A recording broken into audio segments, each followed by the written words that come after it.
Sukkur police headquarter में police पारां कारकर्दगी ॾेखारींदड़ अहलकारनि खे एवॉर्ड ॾियण जे लाइ हिकु शाम जवाननि जे नाले सां मुनक़िद कई वई आहे। तक़रीब में अहलकारनि तोड़े पुलिस ऑफिसरनि खे शील्ड्स ऐं एवॉर्ड ॾिना विया। अचो हिते मौजूद इंतज़ामी ऑफिसरनि पुलिस अहलकारनि ऐं ऑफिसरनि सां ॻाल्हि ॿोल कयूं।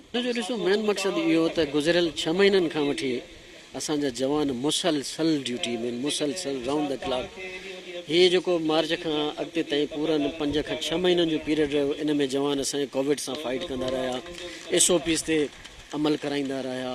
उन खां बाद में फौरी तौर ते वरी मुहर्रम शरीफ़ अची वियो। मुहर्रम शरीफ़ में बि ॾींहुं राति ड्यूटी कयूं। तव्हांखे ख़बर आहे पूरे पाकिस्तान में हिते तमामु घणी आज़ादारी थींदी आहे ऐं वॾा जुलूस ऐं मजालिस थींदियूं आहिनि मुनक़िद।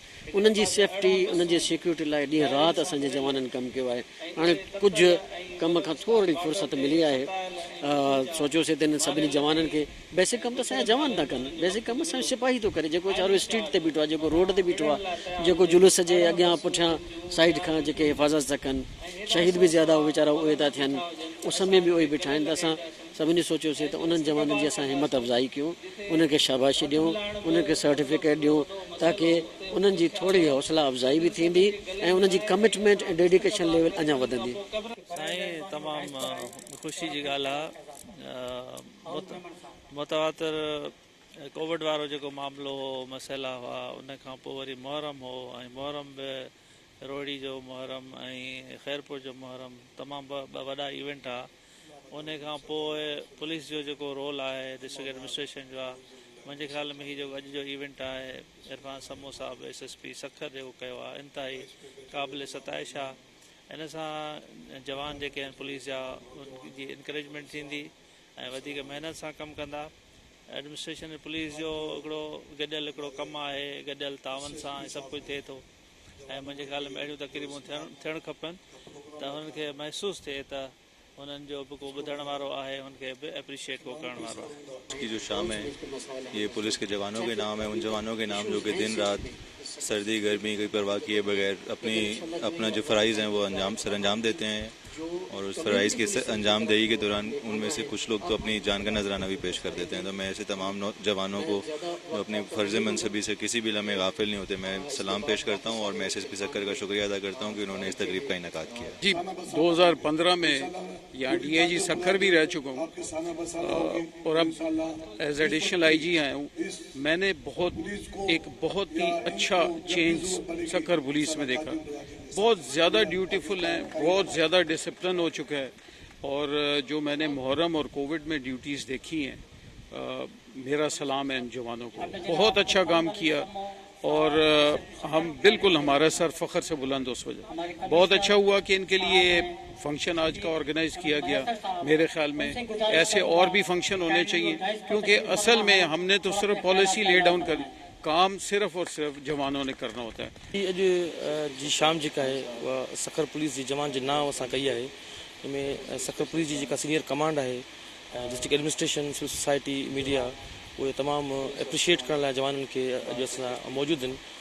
हिन जवाननि न सिर्फ़ु ॾोहारियुनि सां जंग कई आहे, विड़िया आहिनि, विढ़ंदा अचनि था, पर गॾोगॾु जेके नेचुरल डिज़ास्टर्स आया आहिनि जीअं COVID-19 हुयो, उन्हनि सां बि मुंहुं ॾिनो आहे ऐं गॾोगॾु जेके वॾा इवेंट्स थिया आहिनि जंहिंमें हज़ारनि जी तइदाद में माण्हू ईदुनि ते गॾिजनि थियनि था, उन्हनि खे बि रिक्वेस्ट कयो आहे त अॼु जी जेका शाम आहे उहा असां सखर पुलिस जे जवान जे नाव कई आहे ऐं उन्हनि सां गॾु असां हिते तमामु शामिल आहियूं। वक़ार हिन तक़रीब में ॾाढो ख़ुशि थियो आहियां त सखर पुलिस पंहिंजे जवाननि जे लाइ हिकिड़ी शाम रखी आहे ऐं उन्हनि खे एप्रिसिएशन जे लाइ जेको आहे अवार्ड डिस्ट्रीब्यूट कया आहिनि। हीउ हिकिड़ो तमामु सुठो अमल आहे पुलिस तरफ़ां, छो त जेके पुलिस जा लो कैटेगरी जो ऑफिसर्स आहिनि ऐं उन जा जेको पुलिस पर्सनल्स आहिनि, उन्हनि जी हिकिड़ी ॾाढी ख़ुशी थी आहे उन्हनि माण्हुनि खे इहे इनाम वठी करे, छो जो हुन में पुलिस डिपार्टमेंट जा IAFs जा माण्हू बि वेठा आहिनि, कमिश्नर सखर बि वेठो आहे, पुरवकार हिकिड़ी तकरीर आहे, हिन खे प्रमोट कयो वियो आहे ऐं बहितर ॻाल्हि असांजी जेका जवाननि जी अॼु शाम थी आहे इहा अॻे साल बि असांजे SSP साहिब जन कई ऐं अॼु बि कई आहे। जेके बि असांजा जवान पंहिंजो कमु कनि था पिया डे नाइट में, उन्हनि जी हिमत अफ़ज़ाईअ लाइ, उन्हनि खे ख़ुशि करण जे लाइ असां सभिनी जे लाइ SSP साहिब जन हिकिड़ो इहो प्रोग्राम जो आहे मैनेज कयो आहे जंहिंमें असां सभु ॾाढो ख़ुशि आहियूं ऐं पंहिंजी इंजॉय कयूं पिया त असां पंहिंजो ज़हन खे फ्रेश करे ऐं अॻिते कमु करण जे लाइ बि पंहिंजो पाण खे जीअं हिमत अफ़ज़ाई में शामिलु कयूं पिया। जवाननि खे सलामी पेश करण लाइ रिवार्ड ॾिना विया, जिन हिमत अफ़ज़ाई सां कोरोना वग़ैरह खे उन्हनि कंट्रोल कयो।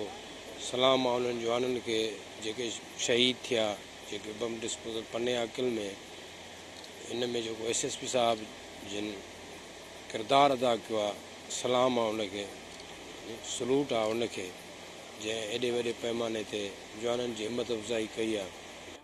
इलाही ख़ुशी जी ॻाल्हि आहे त असां पुलिस जे जवाननि खे ऑफिसर एप्रिशिएट कनि था। स्पेशली इहा जेका रिवायत आहे इरफान समूह साहिबु जिन जे दौर में इहा रिवायत क़ाइमु थी आहे, दड़का बि मिलंदा आहिनि ग़लतियुनि ते ऐं शोकास बि मिलंदा आहिनि, पर जॾहिं एप्रिसिएशन मिलंदी आहे त पोइ इलाही ख़ुशी थींदी आहे ऐं अॻिते बहितर कमु करण में हौसला अफ़ज़ाई थींदी आहे। इहो असांजी स्पेशल थैंक्स आहिनि असांजे boss honourable mister Irfan Ali समो साहिब जन जा। लास्ट ईयर बि साहिब जन हिकिड़ो अहिड़ो प्रोग्राम अरेंज कयो हुयो, उन में असांजो तमामु स्टाफ अफ़सरान बिलख़ुसूस लोअर स्टाफ असांजी रैंक जहिड़ा, उन्हनि जी तमामु दिलि वधी हुई साहिब जन स्टेप सां। ऐं साहिब जन लास्ट ईयर जी शयुनि खे फॉलो कंदे जेके हींअर कंडीशन हुयूं, सिचुएशन हुयूं जेके असांजे इदारे जे हवाले सां ऐं जेको असांजे इदारे सर्व कयो आहे, रिसेंट जेके इवेंट्स थिया आहिनि उन्हनि जे हवाले सां साहिब जन खे अहसासु थियो इन शइ जो त पुलिस खे हिकु दफ़ो ॿीहर इनकरेज कयूं, इन सां असांजो मोरल बिल्डअप थिए थो ऐं असांखे परफॉर्म करण में अञा मज़ो थो अचे, ख़ुशी थी थिए।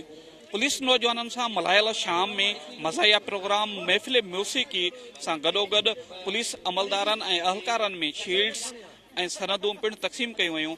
DIG Sukkur, commissioner Sukkur, SSP Sukkur ऐं पुलिस अमलदारनि तोड़े अहलकारनि जी ॻाल्हि ॿोल ॿुधी उनजो चवणु आहे त अहिड़ा प्रोग्राम मुनक़िद थियणु घुरिजनि जीअं पुलिस जो अवाम में वधीक मोरल बहितर थिए ऐं नौजवाननि जी हिमत अफ़ज़ाई थियणु घुरिजे।